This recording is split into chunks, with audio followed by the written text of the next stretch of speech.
Hello viewers, welcome to YouTube channel Physics Quantum Classes. In this video, I am going to start graduation course for BSc Part 2 students admitted in BSc Physics Honors subsidiary and general courses.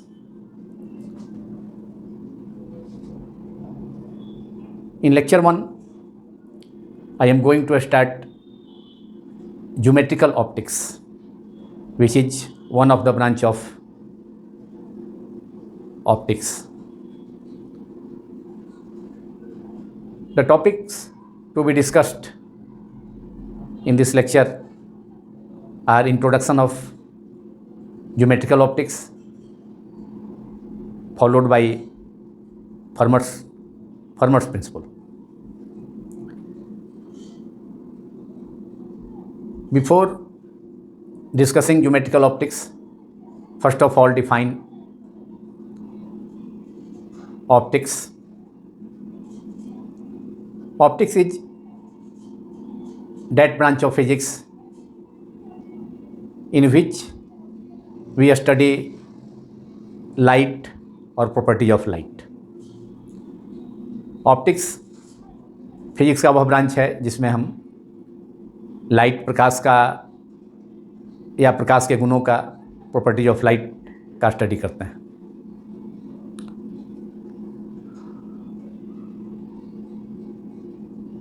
What is light?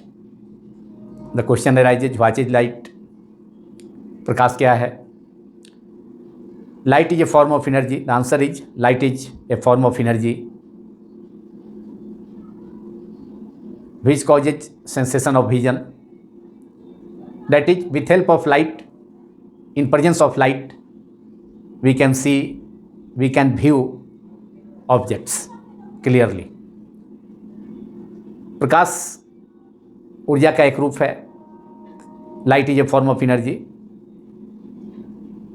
like other forms of energy. तो प्रकाश ऊर्जा का एक रूप है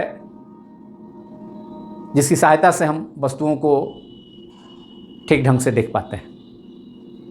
so light is a form of energy. Write down, light is a form of energy. Definition of light is a form of energy with help of which we view or we can see objects clearly. This is the definition of light. And definition of optics is, as I have stated earlier, the branch of physics which deals with light and property of light is called optics. That is, in optics we study light and its properties. प्रकाश की, optics को हिंदी में प्रकाशी कहा जाता है. तो प्रकाश की physics का वह ब्रांच है जिसमें हम लाइट, प्रकाश तथा प्रकाश के गुणों, प्रॉपर्टी ऑफ लाइट का स्टडी करते हैं. This is the definition of light and this is definition of optics. And definition of light I have stated earlier. Light is a form of energy which causes sensation of vision. प्रकाश ऊर्जा का रूप है जिसकी सहायता से हम वस्तुओं को देख पाते हैं. अब प्रश्न उठता है कि लाइट को हम मेनली कितने ब्रांचेज में डिवाइड कर सकते हैं. The answer is optics in which we study light and its property can be divided mainly into two branches.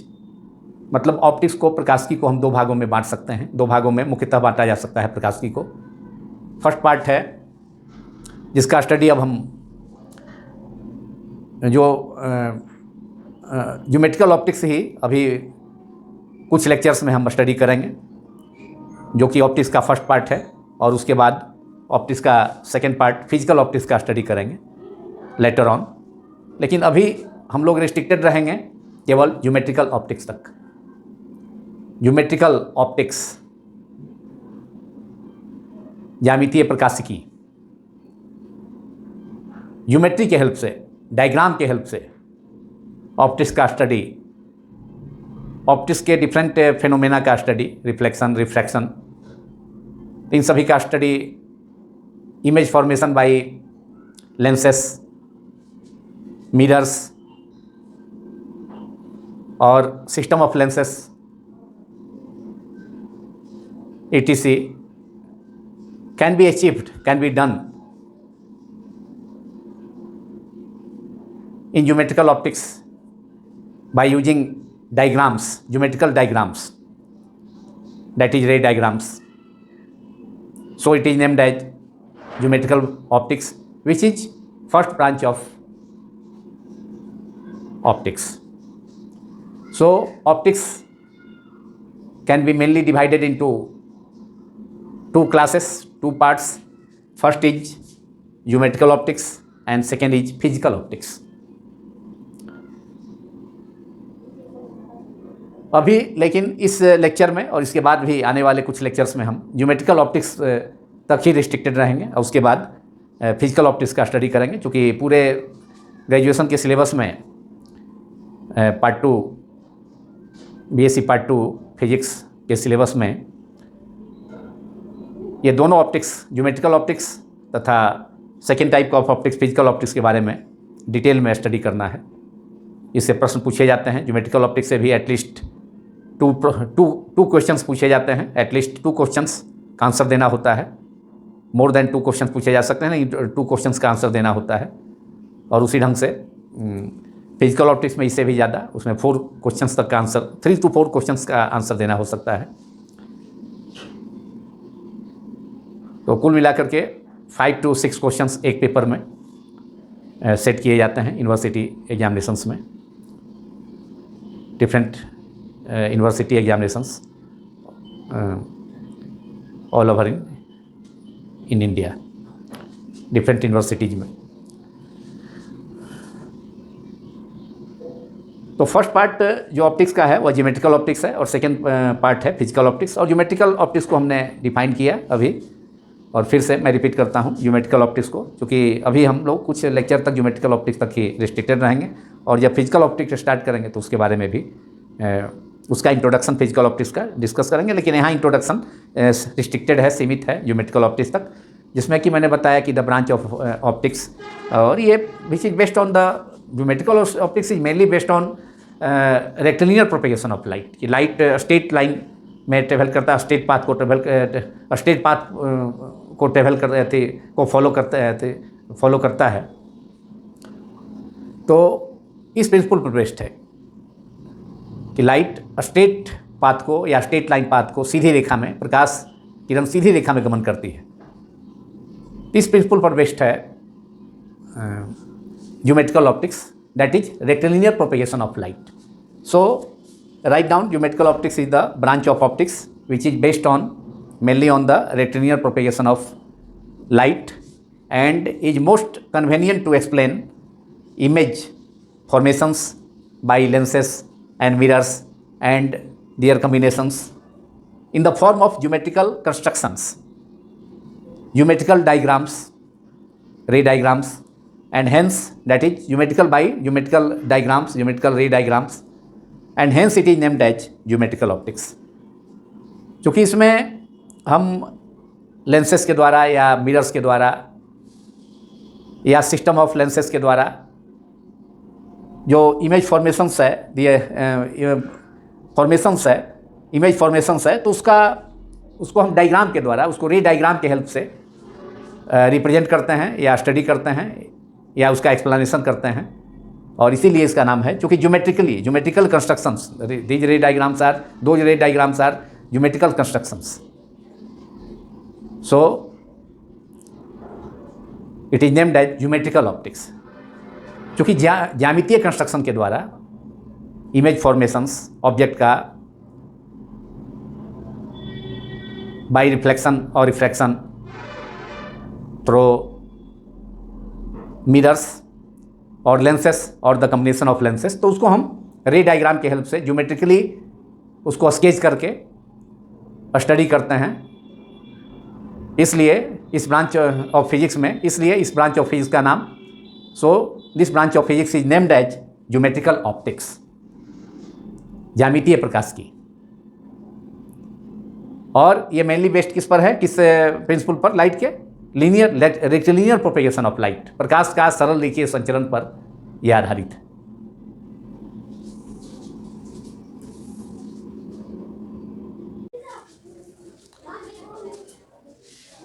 Now the fundamental laws which form the basis of geometrical optics are: number 1, the rectilinear propagation of light, प्रकाश का सरल रेखीय संचरण, प्रकाश सीधी रेखा में गमन करती है। Number 2 is the laws of reflection of light, प्रकाश का परावर्तन के नियम।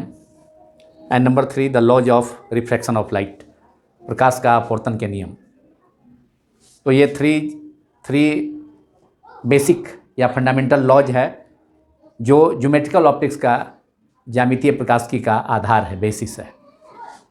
सो the fundamental laws, I am repeating again, the fundamental laws which form the basis of geometrical optics are: number 1 the rectilinear propagation of light, number 2 the laws of reflection of light, and number 3 the laws of refraction of light.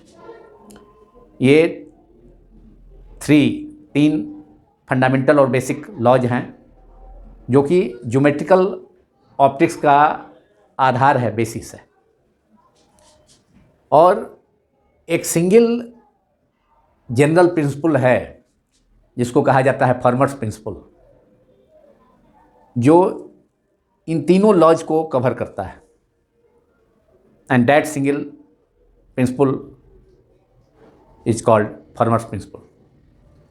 So a single general principle which covers all these three laws, fundamental laws, which are the basis of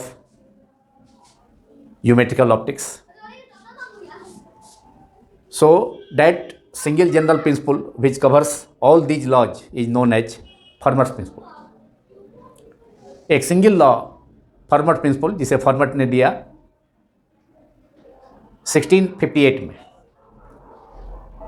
एक French mathematician थे फर्मट साहब, उन्होंने अपना एक principal दिया जो कि geometrical optics के का जो बेसिस है, थ्री बेसिक और फंडामेंटल लॉज जिस पर बेस्ड है ज्योमेट्रिकल ऑप्टिक्स, वे तीनों इस सिंगल प्रिंसिपल में इन्वॉल्व हैं। तीनों चीज़, तीनों लॉज, बेसिक लॉज और fundamental laws, that is the rectilinear propagation of light, number 2 the laws of reflection of light, and number 3 the laws of refraction of light.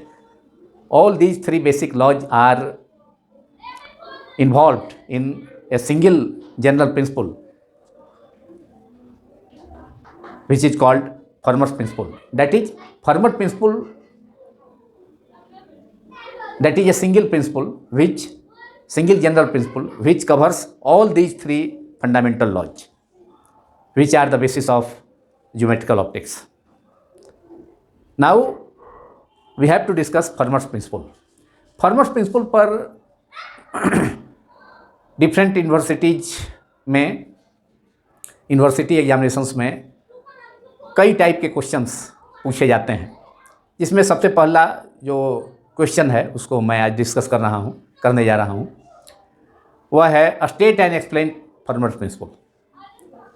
और इसके सेकेंड पार्ट में, lecture 2 में मैं डिस्कस करूँगा laws of reflection and laws of refraction on the basis of Fermat's principle. ये एक another question हो जाएगा फर्मट्स प्रिंसिपल पर। और उसके बाद एक थर्ड टाइप का भी क्वेश्चन पूछा जाता है यूनिवर्सिटी एग्जामिनेशंस में, बीएससी पार्ट 2 फिजिक्स में, और वह एप्लीकेशंस ऑफ फर्मट्स प्रिंसिपल, जिसमें कि लेंस मेकर फार्मूला को डिराइव करना है, प्लेन मिरर फार्मूला को, स्फेरिकल मिरर फार्मूला को या मिरर फार्मूला को डिराइव करना है, 1/v + 1/u = 1/f, और reflection formula for reflection at a single spherical surface. एक सिंगल स्फेरिकल सरफेस से एक एकल गोलीय पृष्ठ से अपवर्तन का फॉर्मूला, रिफ्रैक्शन का formula N2/V minus N1/U equal to N2 minus N1/R, इसे भी डिराइव करने के लिए इन तीनों फॉर्मूले में किसी को भी डिराइव करने के लिए पूछा जा सकता है। डिफरेंट यूनिवर्सिटीज़ में डिफरेंट क्वेश्चंस इन तीनों एप्लीकेशन पर तीनों फार्मूले को डिराइव करने के लिए पूछे जाते हैं। लेकिन आज इस वीडियो में मैं जिस क्वेश्चन को डिस्कस करने जा रहा हूँ वह क्वेश्चन है state and explain Fermat's principle. तो first of all statement of Fermat's principle, जैसा कि मैंने अभी यह बतलाया कि फॉर्मर साहब एक फ्रेंच इंजीनियर थे जिन्होंने 1658 में अपना एक प्रिंसिपल को दिया, अपना एक लॉ को दिया जिसको फॉर्मर्स प्रिंसिपल कहा जाता है। और फॉर्मर्स प्रिंसिपल को हम एक्सप्रेस कर सकते हैं मिनिमम टाइम के रूप में या मैक्सिमम टाइम के रूप में, या एक्सट्रीमम, जिसे एक्सट्रीमम मीन्स आइदर मैक्सिमम और मिनिमम, और स्टेशनरी टाइम के रूप में। तो इसका कई फॉर्म है, लेकिन सबको मिला करके एक जो जनरल फॉर्म है उसको, उसके स्टेटमेंट को हम लोग डिस्कस करेंगे। और वह स्टेटमेंट है Fermat principle in general form can be stated as a ray of light in traveling from one point to another point by any number of reflections made by mirrors, spherical mirrors or plane mirrors, or refractions which is done by either single spherical surfaces or by using lenses. So Fermat's principle in general form can be stated as a ray of light in traveling from one point to another point by any number of reflections or refractions follows a path such that compared with neighboring path के comparison में the time taken by the light ray in traveling from one point to another point by any number of reflections or refractions in such that in comparison to the neighboring path the time taken is either a minimum or a maximum or a stationary. Light को एक point से दूसरे point तक बहुत सारे reflections के द्वारा, बहुलिक परावर्तन या बहुत से रिफ्रैक्शंस के द्वारा एक पॉइंट से दूसरे पॉइंट तक ट्रेवल करने में टाइम ऐसा होता है कि नेबरिंग पाथ के मुकाबले, एक तो एक्चुअल पाथ हो गया जो डायरेक्ट हो गया, जैसे point A to point B actual path है, और उसके अलावा नेबरिंग पाथ हो सकता है, कर्व पाथ बगल से हो सकता है, एक पाथ हो सकता है, दो पाथ, कई paths, there are so many neighbouring paths. And actual path हो गया एक पॉइंट से दूसरे पॉइंट तक पहुंचने में, जो कि डायरेक्ट होगा। तो नेबरिंग पॉइंट के कंपेरिजन में जो टाइम लाइट रे को एक पॉइंट से दूसरे पॉइंट तक पहुंचने में, ट्रेवल करने में, पहुंचने में लगता है, वह टाइम नेबरिंग पार्ट्स के मुकाबले वह टाइम या तो मिनिमम होगा, न्यूनतम होगा, या मैक्सिमम हो सकता है, या फिर एक्सट्रीमम, आइदर मैक्सिमम और मिनिमम, और स्टेशनरी हो सकता है। It is called, this is general form of Fermat's principle and it is called Fermat's principle of stationary time और एक्सट्रीमम पाथ। जैसे प्लेन मिरर से अगर रिफ्रैक्शन का केस है तो उसमें लाइट रे को एक पॉइंट से ट्रेवल होकर के प्लेन मिरर से रिफ्लेक्टर पर इंसिडेंट हुआ और रिफ्लेक्ट होकर दूसरे पॉइंट तक पहुंच गया, चला गया लाइट रे, एक पॉइंट से दूसरे पॉइंट तक लाइट रे ट्रेवल किया। तो उस सिचुएशन में जो टाइम होगा लाइट रे को एक पॉइंट से दूसरे पॉइंट तक पहुंचने में, वह तो मिनिमम होगा। लेकिन अगर कर्व सरफेस से या स्फेरिकल मिरर से रिफ्लेक्शन कराया जाए तो उस सिचुएशन में लाइट रे को एक पॉइंट से ट्रेवल करके चल करके दूसरे पॉइंट तक ट्रेवल करने में, अब स्फेरिकल मिरर से रिफ्लेक्शन के द्वारा जो टाइम टेकन होगा, जो टाइम लगेगा, वह टाइम तो मिनिमम नहीं होगा, वह टाइम मैक्सिमम हो जाएगा। इसलिए यह स्टेशनरी होगा। तो इसलिए ये फर्मट प्रिंसिपल को मैंने एक साथ मिलाकर कंबाइन करके, मैंने मिनिमम टाइम और मैक्सिमम टाइम, तो इसको मिला करके extremum time, extremum stationary time या Fermat principle of Fermat principle of extremum path भी इसको कहा जाता है। This is the general form of Fermat principle which we have discussed. अब फर्मट प्रिंसिपल को हम कैसे एक्सप्लेन करेंगे मैथमेटिकली, उसको डिस्कस करेंगे।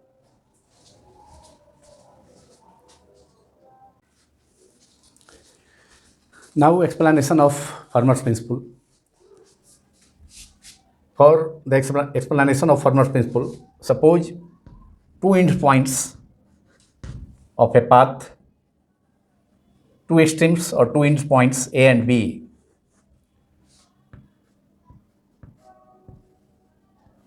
of a path covered by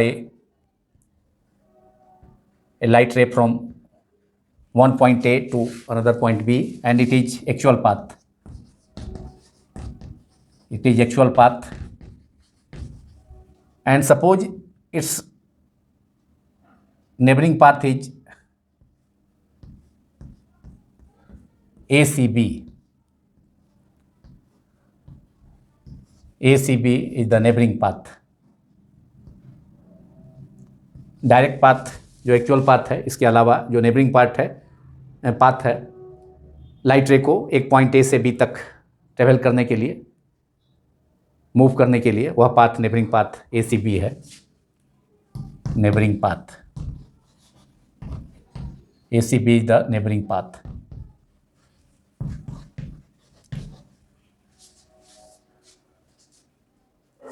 The neighboring path ACB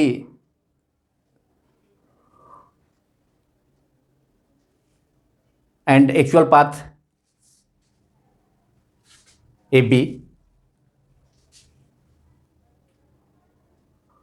या एक्चुअल पाथ को डायरेक्ट हम AB से या ADB से सपोज कर सकते हैं, और ये या ACB इसी को सपोज कर सकते हैं, और इसे ADB, इस नेबरिंग पाथ को ADB सपोज किया जा सकता है। हम इसे direct A to B actual path को सपोज करते हैं।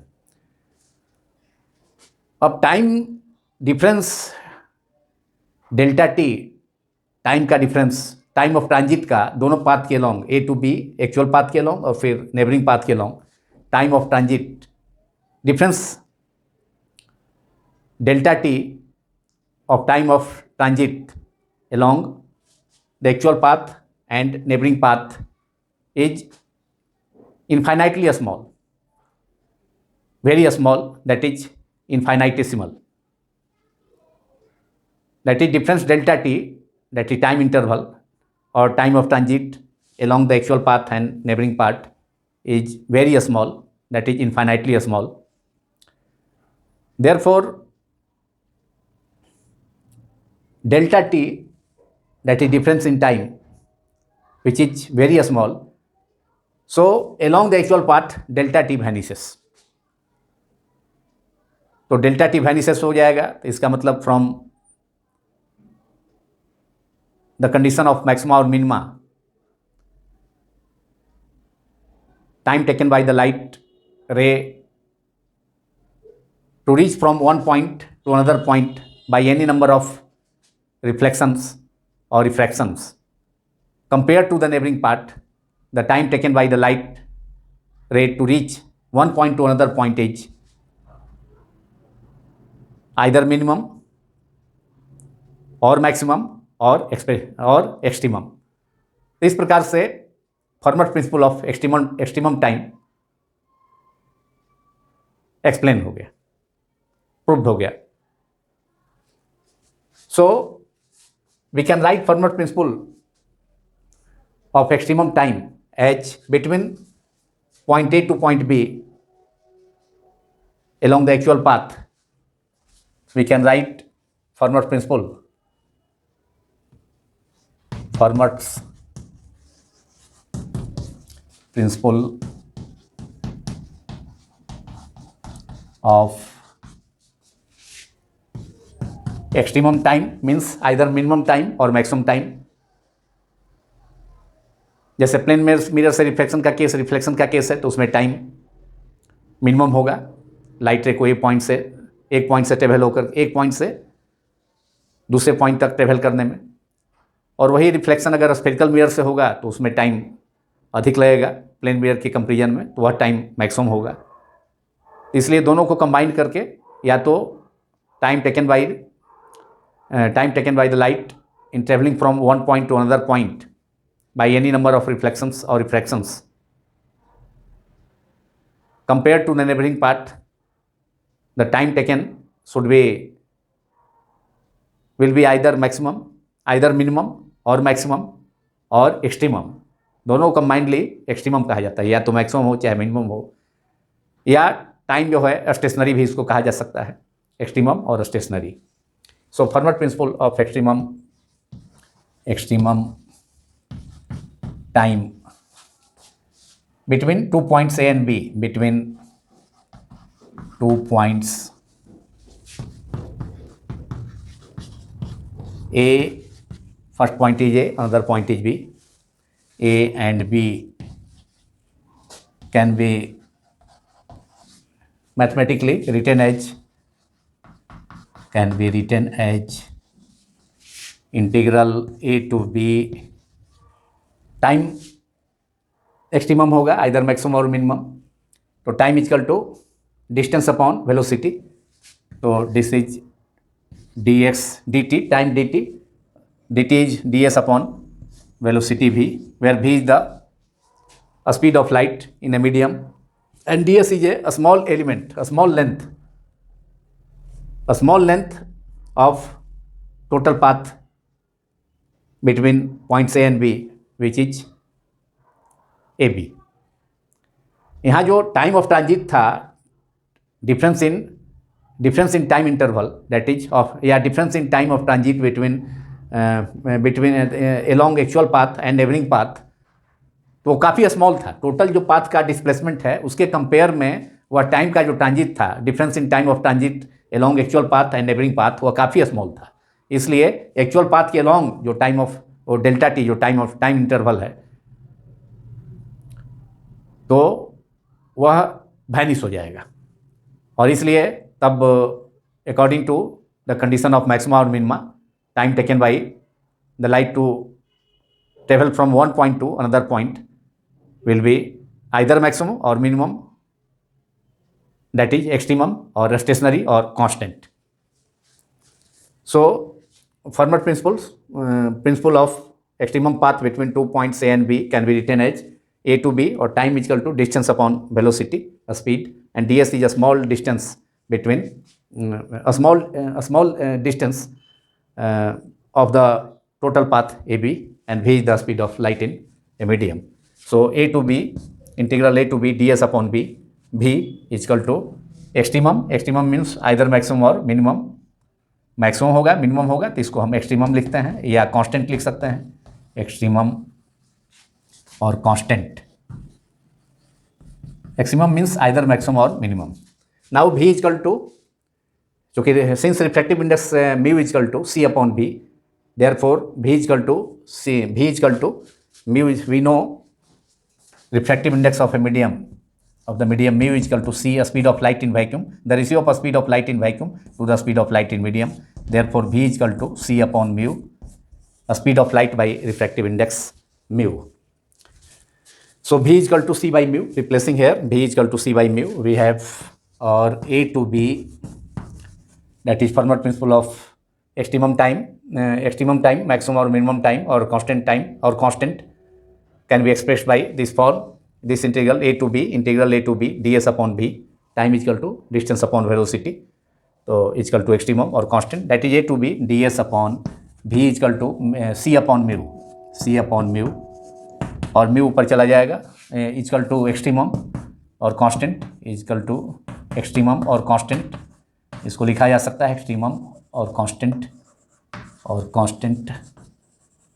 एक्सट्रीमम मीन्स आइदर मैक्सिमम और मिनिमम, तो म्यू ऊपर चला जाएगा न्यूमरेटर में, that is mu d S, और म्यू इंटू डी एस क्या हो गया, म्यू और डी एस क्या है, small path, small element, path का स्मॉल पार्ट है, माने ये ए टू बी जो एक्चुअल पाथ है उसका एक स्मॉल पार्ट है, स्मॉल लेंथ है, स्मॉल डिस्टेंस है पाथ, टोटल पाथ है बी का, और B speed of light in a medium and C is speed of light in vacuum. तो म्यू इंटू डी एस क्या हो गया, path covered by the optical path covered by the light, this is called known as optical path covered by the light, that is if refractive index of the medium is multiplied by any length,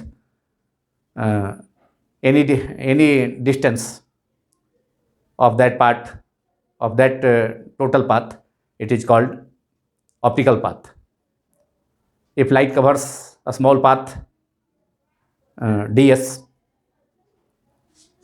in a medium of refractive index mu, then optical path, that optical path covered by the light is refractive index time the distance travelled by the light रे।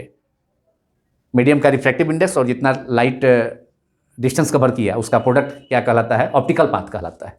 तो mu d s is the optical path, mu चला गया numerator में, A to B upon c equal to constant या extremum equal to constant, और c चूंकि constant हो, c is speed of light in vacuum, तो ये ऑलवेज कॉन्स्टेंट है। Therefore Fermat principle of extremum path can be written as mu into d x, optical path के रूप में आ गया। हम टाइम से स्टार्ट किए थे, एक्सट्रीमम टाइम से, Fermat principle of extremum time से यहाँ से स्टार्ट किया, ए टू बी टाइम के बदले में डी एस अपॉन भी इजकल टू एक्सट्रीमम और कांस्टेंट, और यहाँ हमने ऑब्टेन किया इससे भी का value c upon mu, refractive index, absolute refractive index का फॉर्मूला यूज करके। तो हमने यहाँ पा लिया, अब चूँकि सी कांस्टेंट है स्पीड ऑफ लाइट, इसलिए इसको हम इस फॉर्म को लिखा जा सकता है इसे, that is therefore a to b, we have a to b, therefore integral a to b mu ds, mu into ds, mu ds is the optical path covered by the light between points a and b, a small distance ds को cover करने में जो optical path है mu into ds है, और यहाँ total integral है a to b, that is total optical path covered by the light from between points a and b in traveling from point a to another point b। अगर integral है ए to B तो ये total optical path हो गया, और mu d s is the optical path covered by the light in covering distance d s in a medium of refractive index mu with speed भी, और भी के जगह हमने रिप्लेस किया c upon mu, where c is speed of light in vacuum, और ये सी चूंकि स्पीड ऑफ लाइट कांस्टेंट होता है हमेशा, इसलिए A to B mu d s equal to constant और extremum, and this is Fermat principle of extremum path, extremum और constant, extremum और कांस्टेंट, एक्सट्रीमम और कांस्टेंट,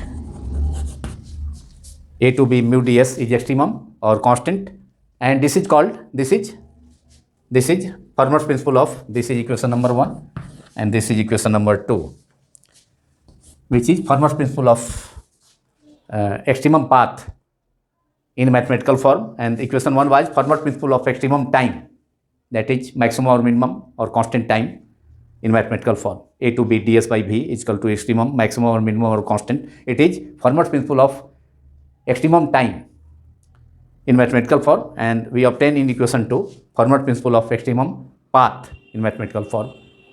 तो क्यों ऐसा क्यों हुआ, क्योंकि यहाँ पर speed of light c is always constant, as c is speed of light c is always constant, c is speed of light in vacuum which is maximum 3 × 10⁸ metre per second is always constant, is always constant, therefore A to B integral A to B mu d s equal to extremum और constant. और अगर हम delta variation use करें, delta symbol, तो यहाँ delta करेंगे तो right hand side का जो वेरिएशन है, कांस्टेंट का वेरिएशन, तो कांस्टेंट का वेरिएशन का सवाल ही नहीं हो, तो कांस्टेंट है तो उधर ये आर एच एस जीरो हो जाएगा, तो इसलिए therefore we can write if use delta A to B mu d s, ये Fermat principle of extremum path हो गया in when delta variation delta is used in L H S and also in R H S. तो R H S तो constant है, extremum है, तो यहाँ तो कोई चेंज का सवाल नहीं है, तो इसलिए ये जीरो, जैसे ही कांस्टेंट का डिफरेंशिएशन जीरो होता है उसी ढंग से यहाँ पर वेरिएशन है डेल्टा, तो वेरिएशन का कोई क्वेश्चन नहीं है, क्योंकि राइट हैंड साइड कांस्टेंट है extremum. So Fermat principle of extremum path can also be written as either A to B mu ds is equal to extremum or constant, or delta A to B mu ds is equal to constant. Thus, Fermat's principle is explained. Fermat's principle of, we obtained Fermat's principle of extremum path as well as Fermat's principle of extremum time. So this completes the question. State and explain Fermat's principle. Thank you very much.